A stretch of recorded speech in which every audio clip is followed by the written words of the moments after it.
Hey guys, Jim here. Welcome back once again. Today I get the chance to do something that I love to do, is to bring you something from a maker that you've probably never heard of, and from a country that has been outputting so many incredible knives over the past 10, 15 years. And I'm talking about Russia. And, you know, we all love our Shirogorovs, and there are some other really great companies, Kultratech, coming out of Russia, that I think now a lot of people are really starting to look at Russia as a very, very good opportunity to get into higher end knives and not have to spend too much money. Now I realize I just used Kultratech and Shirogorov in the beginning of that, and then said not spend too much money. You have to remember, when Shirogorovs were first being brought into the U.S., they were $400 or $500 knives. They weren't the $800 plus knives that we're accustomed to today. Same thing with Kultratech. While they've always been premium priced, for what you got, you couldn't really compare them to almost anything else. They were still a great value. Here's something that's wildly different. And while we don't talk a lot on my channel about side opening automatics, specifically not stiletto type, this I think really fits in with my personal collection, obviously, or else I wouldn't have it here. But I think also for a lot of other people, you like that more tactical style look of a knife, but you still may have an appreciation for something that's a bit more classic. And this is a wonderful combination of the two. And not many companies and not many knife makers have actually done a modernized sort of tactical style stiletto. And to be honest with you, I was so lucky to have come across this particular company and this particular knife, because I am extremely impressed with the overall quality of it. The fact that it fires hard and fast and you feel it.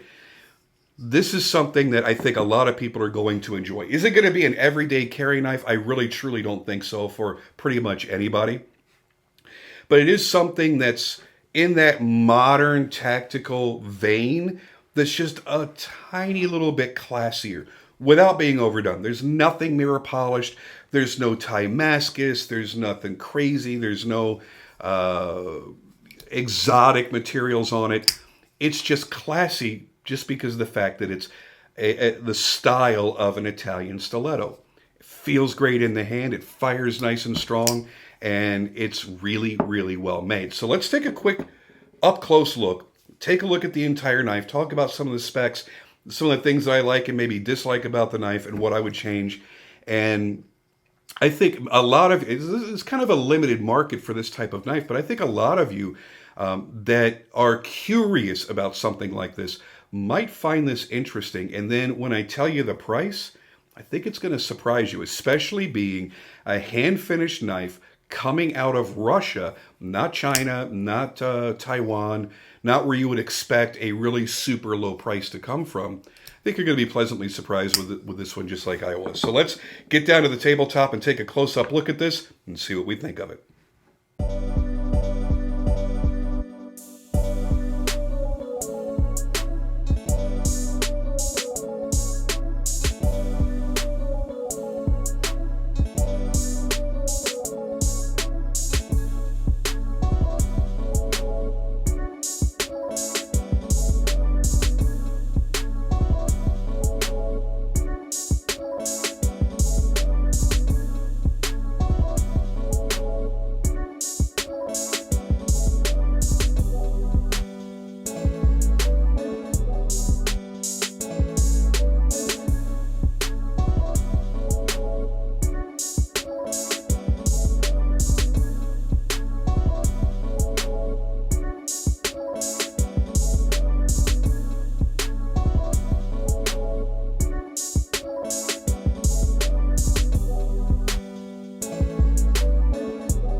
And here we go with some close-up looks at this awesome DG Knives stiletto.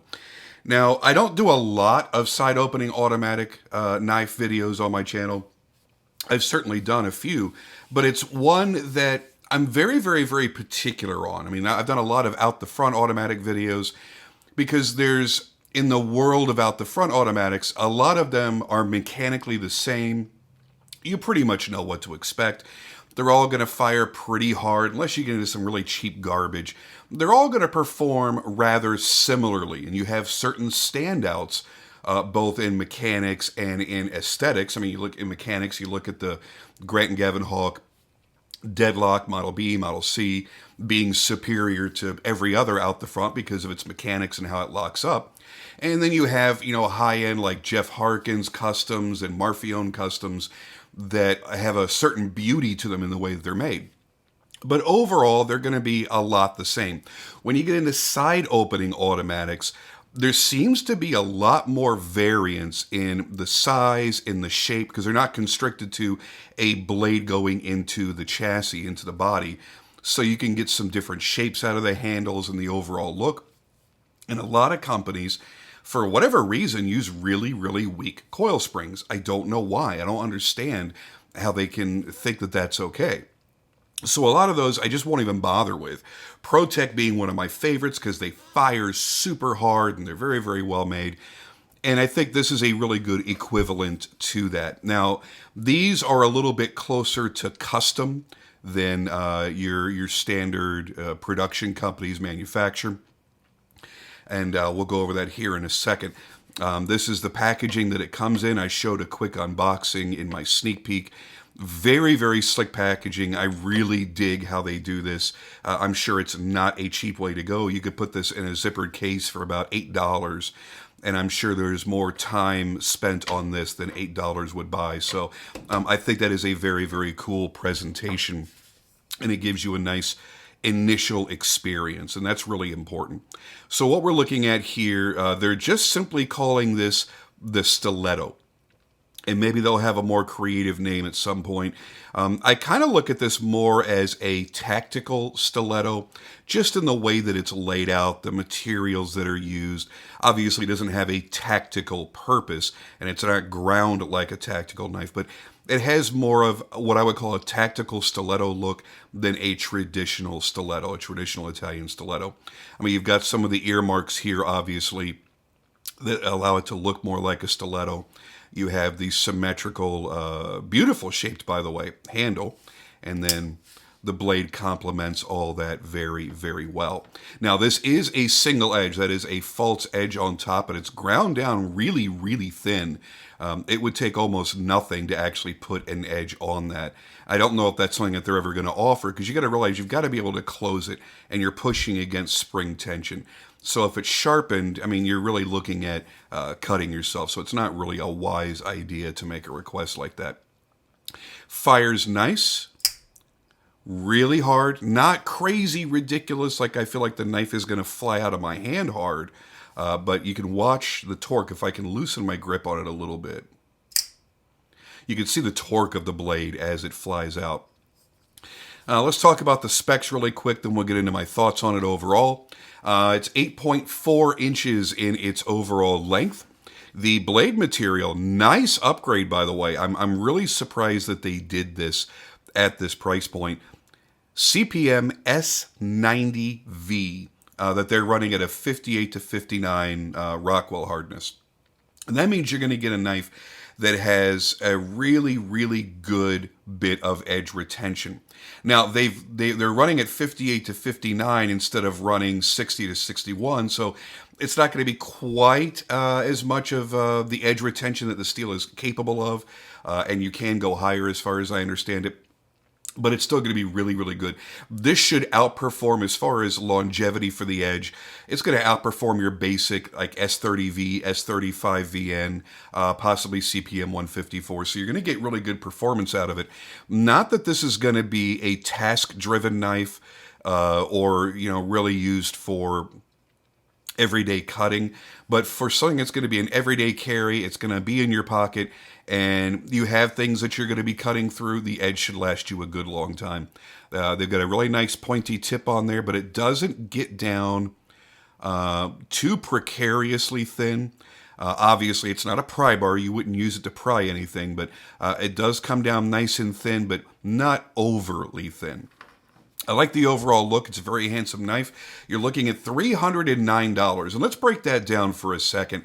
If this were a custom made DG stiletto, you'd probably be closer to the $600-700 mark if they were all individually one at a time made by hand, or even coming off CNC and then the final processes being done by hand. You'd probably be closer to $600. What they're doing is they're manufacturing only a couple of knives at a time. So you don't have to worry about this is a mass-produced knife. I did forget to mention the blade length. I apologize. It's 3.4 inches. And the blade stock is 125 thousandths thick. So very slim and very slicey and very capable. The aluminum handles are the Russian equivalent aluminum 2024, and then sandblasted and black anodized. This one obviously has the carbon fiber inlays. But when we're talking about production, when you could produce more than one knife at a time, you're able to cut your costs a little bit. If you're able to do small batches, let's say 10 to 20 knives at a time, it further reduces your costs. And that allows the price to get pushed down. So looking at this, not a Chinese-made knife, made in Russia at $309 is kind of crazy. There's only one thing lacking in this knife. I'm sure you've already picked up on it. A pocket clip. I really, truly believe that they should be machining a nice pocket clip. Even if it added $20, if you were told you had to pay $330 for this with a clip, or $309 without, I'm pretty sure most people would opt for a tip-up carry, nice milled, not a spring clip, but a nice milled pocket clip. I think that would really greatly serve this knife. And more people would want to have it in their collection. Just because we're used to having a knife clipped in our pocket, I won't drop a knife in my pocket and just let it waddle around, especially an automatic. Not that I think you're ever going to hit the button. It is really deeply recessed. You have to make a conscious effort to get the meat of your thumb into that recess. So I'm not really worried about that. But in general, the idea of throwing an automatic knife into my pocket to just rattle around, not a great idea. So for this one, I'm actually carrying it in a leather pouch that rests in my pocket with a clip, and it makes it very easy to withdraw it. I'm going to be adding a lanyard to mine just to make it a little bit easier to draw out of that pocket sheath. But that's another way that you can get around it. If they say, hey, you know what, we're never going to add a pocket clip, you could always find a nice pocket sheath to throw that into, and then you feel like it's more protected. It's not just rumbling around in your pocket. Now, I'm going to absolutely butcher this name, and I apologize in advance to any of my Russian friends. I have a typical thick, dumb American tongue and cannot quite get my tongue around many of your city names, but let's try this anyway. They are made in the city of Chelyabinsk. Chelyabinsk? Chelyabinsk. I hope I got that right. Chelyabinsk. That's actually the city where a meteorite fell out of the sky in 2015. Kind of neat. So they're definitely on the map for that. But they've been making knives since 2018, and there's only 2 people in their workshop.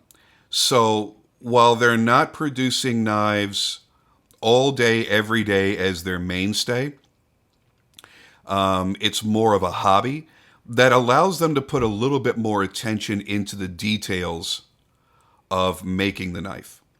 And I think they've done a really great job. It feels like you're holding a custom knife. I love the machining of the firing button. It is a really, really nice machined flat top button that feels great when you're deploying it. It's, like I mentioned before, really nicely recessed in there.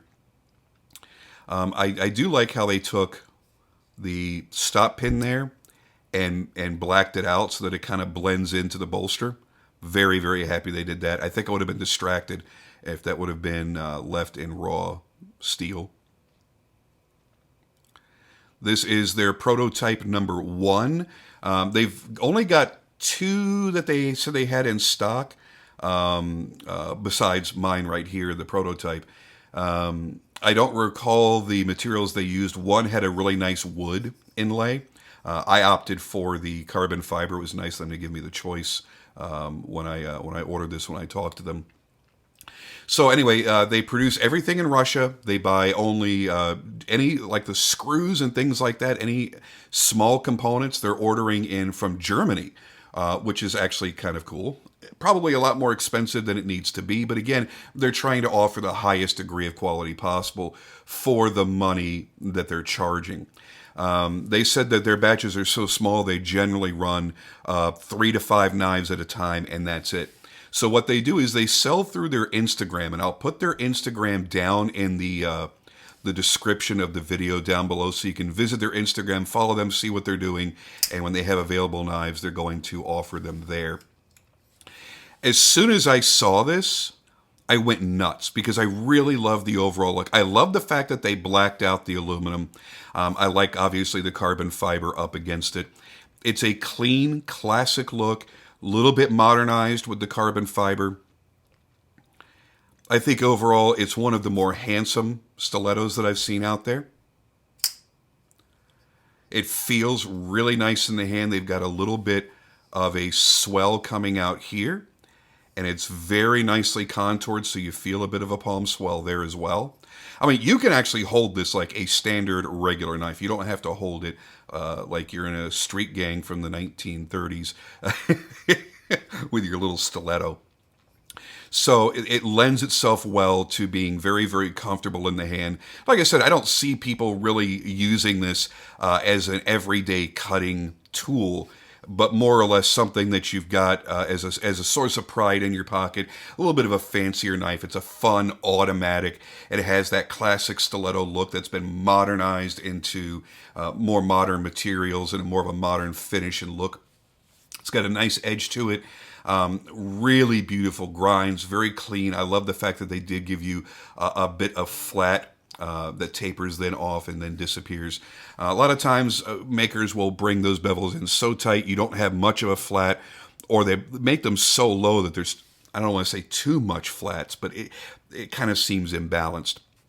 So this overall to me has a nice visual balance to it. It feels good in the hand. And it's a great fidgeter. It really, I love firing this thing. It's got a great sound to it when it deploys and locks up. So you can hear the strength of that spring. Let me bring it up here to my microphone. So you can hear that it just opens with authority. So like I said, for some reason, so many of these out the side manufacturers, there's so much of a variance in the strength of their spring, and I don't really understand why. Because every time you see somebody talk about any automatic knife, one of the first things that they're going to mention is how they like how hard it fires. So for any company to put out something that just doesn't fire hard, when it's an automatic, it just doesn't make a lot of sense to me. So for me, this was one of those knives that as soon as I saw it, I went, wow, I need to experience it. I need to feel that in my hand. I need to see how nice it is. And I got to tell you, by the way, it got here really quickly from Russia as well. I was pretty surprised about that as well. I get a lot of knives in from Russia over time, and it could take anywhere from 2 to 6 weeks. And I think this got here in like 10 days. It was really, really fast. Like I mentioned, there is a hidden lanyard post back here. So if you are a lanyard person, you can put it on there. If you despise lanyards, you think lanyards are stupid, then it's not a big old hole in the design taking your eye away from the beauty of the overall design. I think there would only be 2 things I would change about this knife. One, the logo, the way that it's placed on here, it makes it look much more like a full-on production knife, like you're buying a Benchmade or a Spyderco or something of lesser pedigree or lesser price. I'd love to see that maybe somewhere else in the knife. It's not just, put all over as a billboard on the blade. That's just a personal thing for me. It would look a little closer to a custom knife if this was a sterile naked blade and that logo was maybe on the inside of the frame, or it was on the back side here where they have their faux back spacer, or even done right up in here, I think would be nice, like they did with the marking of the prototype. And there are ways to do it. You could have the the DG logo maybe lasered onto the button. I don't know if people would like that either, to be honest with you. And the only other thing would be to add a nice quality milled pocket clip. I think would be a milled and sculpted pocket clip would go really nice with the overall design. Wouldn't detract away from it at all. And it would make this a lot more accessible to a lot more people. I think a lot more people would be inclined to buy one and carry one if they knew they could very easily clip it inside of their pocket. But I got to tell you, for a relatively unknown brand and a relatively unknown knife, this is their newest knife, I got to say I'm very impressed overall with the manufacturing of it, the quality. There are no, there's no machine marks inside of the handle. The blade is really well ground, nicely finished with the hand rub satin going down the flats. They have a really clean finish on the bevels. Very attractive all the way around without being too flashy. And I gotta wonder, and I haven't asked, and maybe I'll find out after this video releases, if they're willing to do maybe fancier finishes for an additional cost, maybe a nice hand rub satin down the bevels or mirror polishing. I don't know if that's something that they're willing to offer, but even if they don't, this is a really nice, clean finish without being overdone, without being over flashy. Same thing for the finish on the handles, the bead blasted and then anodized black handles look fantastic. Love the way they machine the pusher for deployment. All the way around, nice high quality knife. There's so little that I can really say about it that I don't absolutely love. And it's so great to finally see that. And even if this was made by a larger manufacturer, and I don't want to say any particular names, but a larger manufacturer that you may fancy their side opening automatics, it would be around this same price, but it would be much more mass produced. They'd be making thousands of them, and it would probably be around $300 to $350, I would say, in this size and materials.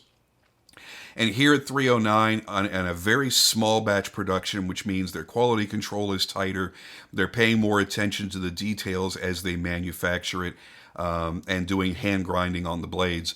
I think that overall this represents a great value in this small market segment. Now, it's funny because this week I'm also going to be doing a video, and I'll just go ahead and show it to you as a sneak peek. I don't get a chance to do a lot of side opening automatics, but one that I've been very excited for finally just arrived from ProTech, so I'm going to be doing a video on this very, very shortly. And that's why I say I'm really spoiled when it comes to side opening automatics. I expect a very, very high degree of quality. I expect it to fire hard. I expect it to be reliable. And this knife has been that in what I feel is a somewhat of a budget price. It's at least $50, maybe $100 lower priced than I would expect from a larger manufacturer. And it's more of a mid-tech versus a full-on mass-produced knife. So I feel that it provides even greater value. And you know what? We all like rarity and exclusivity. We don't always want to have a knife in our pocket that we know our buddy could be carrying in his pocket, or you're going to see 15 other people today posting in their pocket dump on Instagram. It's nice to have something that's a little bit different, and I love how handsome it is. So there it is, guys. That is the DG Knives Stiletto out of Russia. If you have any questions, please feel free to put them down in the comments below. I'll do my best to address them. Don't forget to do the normal stuff. If you like the video, then click like. Subscribe if you're not subscribed. And, of course, join me on Patreon. A lot of great patrons. Thank you guys so very much. You're helping me get into more and more and more content. I can buy more and more knives to put out more content.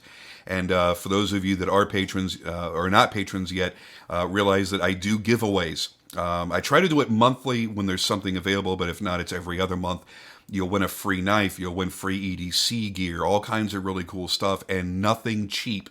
You know, I'm not giving away, $75 Spydercos. I'm giving away multi-$100 knives, and we're working our way into customs as they arrive. They are ordered and being made. So you're going to get a chance for some really cool stuff. For as little as $5 a month, you could do $5, $10, or $20, and you're in the door. and you're automatically entered in every single drawing that I do here on YouTube. That's it for me on this one, guys. I hope you enjoyed it. I hope you like the knife as much as I do. If you're looking for a great side opening stiletto style knife, I think this would serve you very, very well. And to the makers of DG knives, please do consider a pocket clip. That would be really, really fantastic for the masses. Anyway, I'm out of here, guys, and I'll see you on the next video.